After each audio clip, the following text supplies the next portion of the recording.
How do you make the right choice when buying a new MacBook?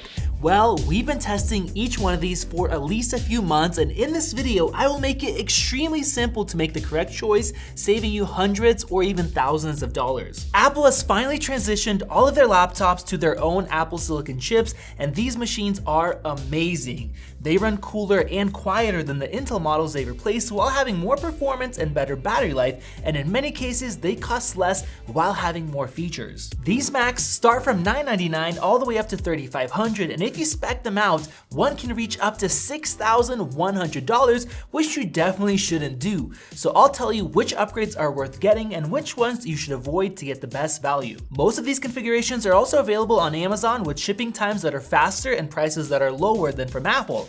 For example, this MacBook Air is just $899, and I've seen it as low as $850, so we'll go ahead and link the best deals down in the video description below. And now let's compare literally everything between these Macs with real-world results and scenarios instead of just spec sheets to help you guys make the best informed choice that's gonna actually make a difference in the real world. Let's start with portability. If you want an ultra portable Mac, the MacBook Air is by far the best, being only 2.8 pounds, and it's also the only one with a wedge shape, so it feels thinner than the rest. The 13-inch MacBook Pro isn't much heavier than the Air, but the new 14-inch definitely is, but it is still manageable if you need the extra features. Now, the 16-inch was always the biggest, but with the new redesign, it gained the most weight compared to the other one, and it comes in up to 4.8 pounds, and even though I've always owned larger MacBooks, it is now over the top for me to use and carry with me daily on the go. So unless you need some of its few key advantages and features that I will talk about in just a bit, I would avoid it unless you don't care about portability. Now, if you're somebody that does a lot of typing, these are all great machines since they all have the updated Magic keyboards. But one thing I would keep in mind is that the thicker the machine, the more the edge of the Mac can dig into your wrist. So if you do a lot of typing, the MacBook Air is king because its wedge shape allows the front edge to be ultra thin and super comfortable. Now, for those that mostly use the touchpad, the 16-inch does have the largest one, which is great for gestures, but in our use, we didn't really have problems even with the smallest one, which is in the MacBook Air. As far as ports, the MacBook Air and the 13-inch MacBook Pro have the same two Thunderbolt ports on the left side and a headphone jack on the right. Now, for most people, these are enough, but sometimes if you're trying to charge and connect multiple accessories, you could be in a tough situation. So if you're buying one of these Macs, I would suggest buying an inexpensive multi-port adapter, which will give you extra ports along with a card reader and HDMI. The new 14 and 16-inch MacBooks, on the other hand, brought back a bunch of ports like dedicated magnetic MagSafe charging, which can charge your Mac faster, and it doesn't use up one of the Thunderbolt ports, all while disconnecting if somebody yanks or trips on the cable. With that, you get 3 Thunderbolt ports instead of 2, and they are more powerful, so if you hook up to docks, they could basically become up to 12. You also get a fast SD card reader and an HDMI 2 port built in, where most of the third-party cheaper accessories for MacBooks have less capable connections that are slower. So in the real world, having these extra ports are really nice, but the big question is if it's worth spending way more money for the 14-inch MacBook to not have to use dongles. Well, personally, I would not make that jump unless you need one of the few other exclusives that come with those more expensive Macs. So let's keep going on with the differences. If you're somebody who wants to connect to external displays, this is one big difference between the 13-inch MacBooks and the 14 or 16-inch. The cheaper M1 Macs can only support one external display, whereas the M1 Pro Macs can support up to 2, or if you upgrade to the M1 Max chip, which is only available on the larger Macs, you can connect up to 4 displays. Now, most people don't need to connect 4 displays, but we found that 1 can be a limitation for power users, so 2 is a real good sweet spot. Next, let's talk about the built-in displays. Apple makes a huge deal about their new XDR displays in the 14 and 16-inch MacBooks, but how much does it really matter in the real world?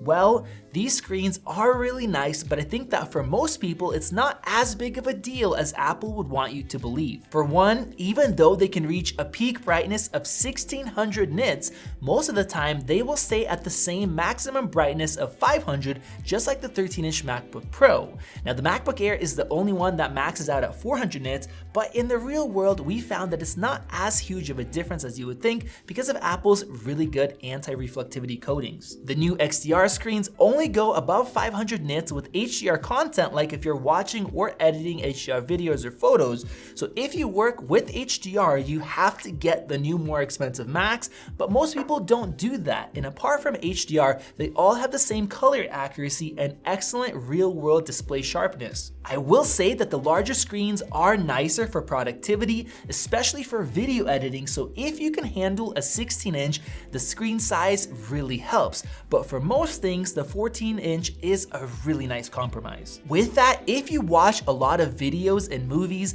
the XDR screen is a massive step up for HDR, and I would absolutely push myself to buy a 14-inch or a 16-inch, with the 16-inch being preferred for movies, especially if you want to use the built-in speakers. So let's go ahead and take a listen to our speaker comparison.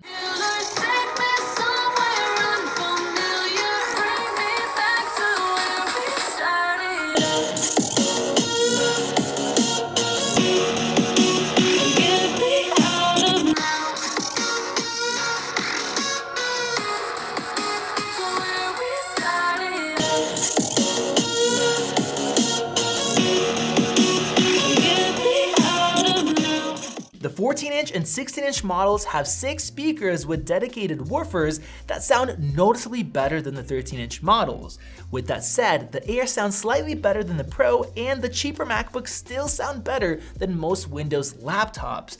The 14-inch is just as loud as the 16-inch, but what most people don't know is that the 16-inch has much deeper bass, which is better for movies and music. So if you care about having the best speakers, the 16-inch is the way to go, but the 14-inch sounds awesome. Now, as far as webcams and microphones, both the 13-inch MacBooks feature 720p webcams, and the 13-inch MacBook Air is the only Mac that is not labeled as having studio quality microphones. And this is the 13-inch MacBook Pro, so you guys let me know, do the studio microphones make a noticeable difference? And the new 14 and 16-inch MacBook Pros both feature the same 1080p webcams with new larger sensors for better quality. So if you need the best quality webcams, those are the Macs that you should get. As far as battery life, we do have some differences between these machines, but all of them are phenomenal compared to older Intel Macs, and each one can get you through a full day of use. The best one is the 16-inch MacBook Pro, followed by the 13-inch Pro, just because they have larger batteries compared to their power usage.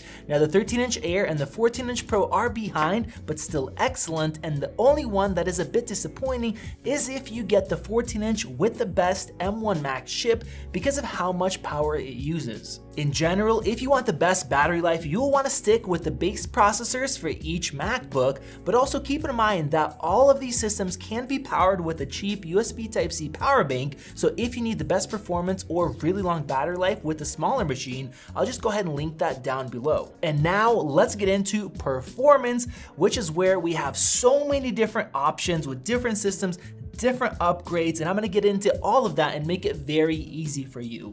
First off, I wanna be honest and say that for most people, the M1 MacBook Air is more than enough. Now sure, it is tempting to buy the latest and greatest, but even the fanless M1 MacBook Air smoked my $15,000 Mac Pro in many tests and destroyed last year's MacBook Pro in most CPU tasks. So for most of you, do not feel like you need to buy an M1 Pro or an M1 Max equipped MacBook just because you do photo or video editing. And even though the MacBook Air is fanless and can slow down in benchmarks, we found that in real world use, the difference was very minimal even under extreme loads and didn't warrant the extra $300 for the better cooled MacBook Pro. I'll just come out and say it right now. I do not think that anybody should be buying the 13-inch MacBook Pro. The Air is just so close in performance, even with the base 7-core GPU, and the rest of the specs are so close now that you're literally wasting hundreds of dollars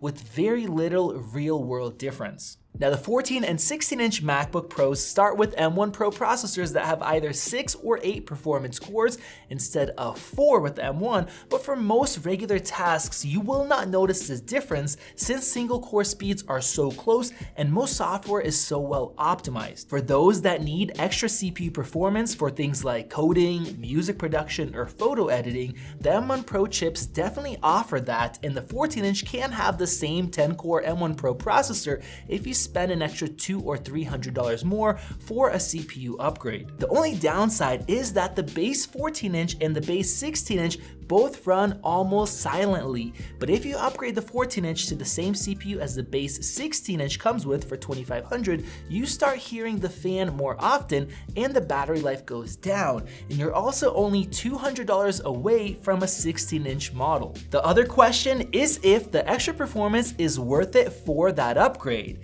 Technically, it's a good value for the extra money that you're spending, but for me personally, unless you're going to spend way more money for an M1 Max upgrade, I would just stick to the base 14-inch CPU because it's already extremely fast while staying cool and quiet. Now, in my opinion, where the 14 and 16-inch MacBooks are really worth it over the 13-inch M1 MacBook is graphics performance. The M1 will work for most people even if you do some video editing, but if you work with long projects or heavy effects, or you do 3D work or you game, the extra graphics performance is invaluable. For the vast majority of people, the 14-core or 16-core graphics in the M1 Pro will be enough, but if you know you're going to really push your graphics with 8K or high-end animations, or you just want the best performance, the M1 Max comes in costing way more money, but offering a lot of performance. Now, it also allows up to 4 displays to be used, like I mentioned before,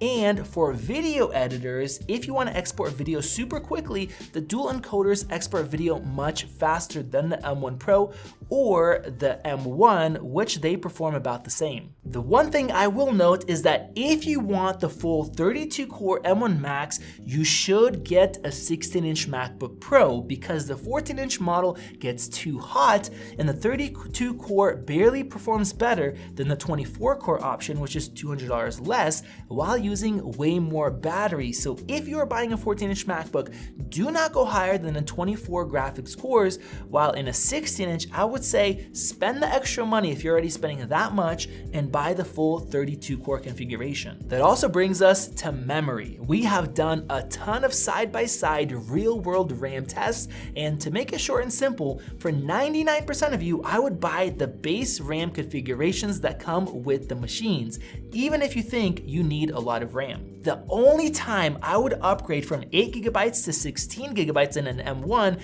is if you want to use virtual machines or if you use a ton of plugins in Logic. For the 14 and 16-inch MacBooks, I would only jump up to 32GB if you are getting an M1 Max chip, which forces you to upgrade anyways.